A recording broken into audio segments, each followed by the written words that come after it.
camera, action. Ever since I was little, I've always wanted to be in the spotlight. Being on stage or in front of a camera has always been my dream. When I walk onto a stage to perform, I feel confident because I know the part inside and out. Every song and line is engraved in my memory. I've always felt extremely comfortable performing in front of people because I'm in my element. It's my comfort zone. Everyone wants to be in their comfort zone, right? And for me, that's performing in front of a crowd of people and putting on a show as a different person.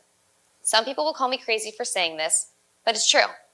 Unfortunately, that's only 25% of how I live my life as a 16-year-old high school student. For the 75% of my everyday life, I'm an introverted person who is constantly scared of embarrassing herself. In my real life, I constantly make myself paranoid that I'm going to trip walking down the stairs in front of everyone at school. I feel as though there's a switch in my head, and when I get on stage, I turn it on and the system moves smoothly. But off stage, the system is combusting with many screws loose and smoke coming out from all sides. I find that anytime I'm off stage, even in rehearsal, all that seemingly magical confidence I tap into on stage goes away. I feel that I have to be small and shy not to embarrass myself in front of people I view as superior to me. So my question is, how do we find our comfort zone in the places we feel the most like outsiders? Everyone wants to be in their safe space as often as possible, but is that attainable? I believe it is. If we face uncomfortable situations directly, instead of shying away, we can find confidence in being our authentic selves in any situation. In acting, we become different people, which transports us to a whole other world. We're being ourselves in somebody else's circumstances. So when you're playing a character that is the opposite of you, it can be a challenge to fully immerse yourself in that person's story. I've noticed that as my passion for acting has grown, so has my self-consciousness. When you go into a lesson or a workshop, the idea is that it's a space where you can learn and improve. But for me, I view my weekly online acting lessons as equal to a college audition. I believe that every time I perform, it has to be perfect, which starts to hold me back. I'm so scared of being bad or doing something wrong that I won't allow myself to let go and try new things. In the areas where we feel so strong in our skill sets, why do we still continue to have so much self-doubt? What I've realized is we have to learn to trust ourselves. This sounds easier said than done, but trusting yourself will boost your confidence.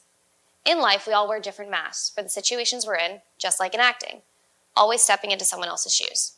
Although in acting, that's how you get your Oscar, in everyday life, it's important to authentically be yourself.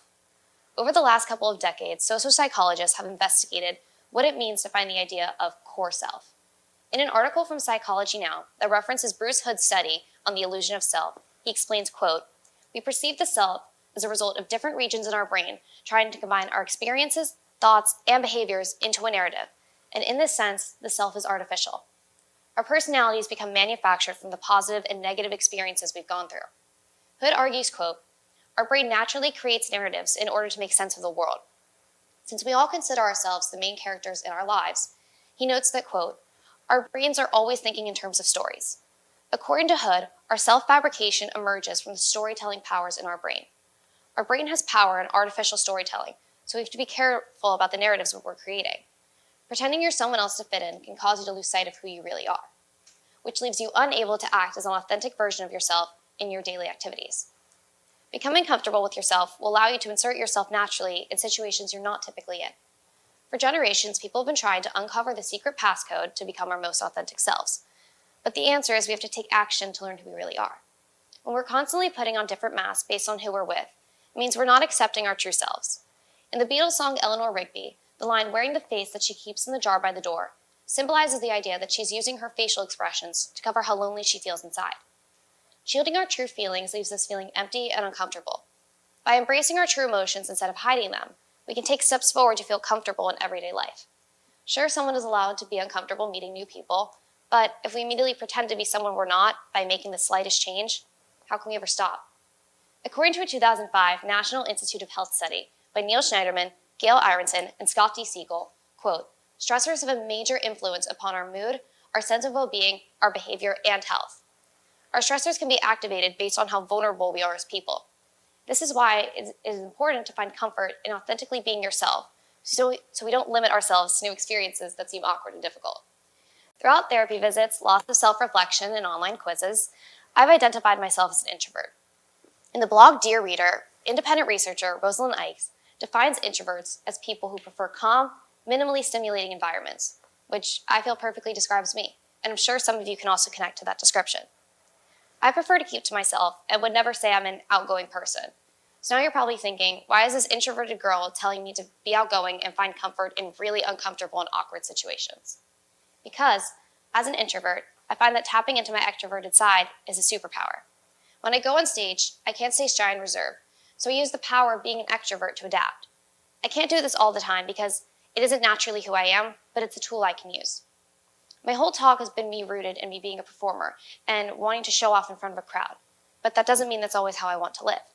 In an article by Julie Belanti Brown from Introvert Dear, an award-winning community for introverts, she explains that introverts can be actors, which may seem like two character traits that shouldn't go together. A friend she was working with asked her if she would go out with the cast after the show, which she politely declined. Brown said her reasoning is that she's very awkward with people. Her friend said, quote, "You're an actor. You get up on stage in front of people every night. You're not awkward." This is an example of two people in the same profession who are just wired completely differently. People will put up a front depending on the situation they're in, especially actors, because that's kind of their whole job. From giving yourself alone time, you might form guilt or even self-hatred for thinking you're not fun enough or an exciting person. I've definitely felt this way, but I've realized it's my way of navigating the world to find comfort and tapping into my authentic self. So many of our favorite actors and actresses are introverts. For example, Emma Watson, who's a part of Harry Potter, one of the biggest franchises ever created, has been credited as someone who doesn't partake in frequent party life while being in a party-heavy industry. In an interview with Rookie, Watson said she's not trying to be known as a non-party girl, but she's just a natural introvert who isn't into that scene. Other people would shame her for being an introvert, which made her shame herself. But Watson realized, quote, her introvertedness wasn't something to be ashamed of. If we embrace the qualities in our authentic selves that others might judge us for, it can lead us to find who we really are without added pressure and effort. While constructing this talk, I was so afraid to sound corny. I felt there was a possibility that everything I told you today was fake, a false narrative that nobody could truly gain anything from. Until I apply what I've been writing and researching about for months in my life. I found a better belief system that I'm a fun and interesting person that is capable of handling any situation. So, if you take anything from this talk, I would say stop trying so hard to fit in and just show off your authentic self. Because without authenticity in your life, you're just playing a role, a fake person in your everyday life. Thank you.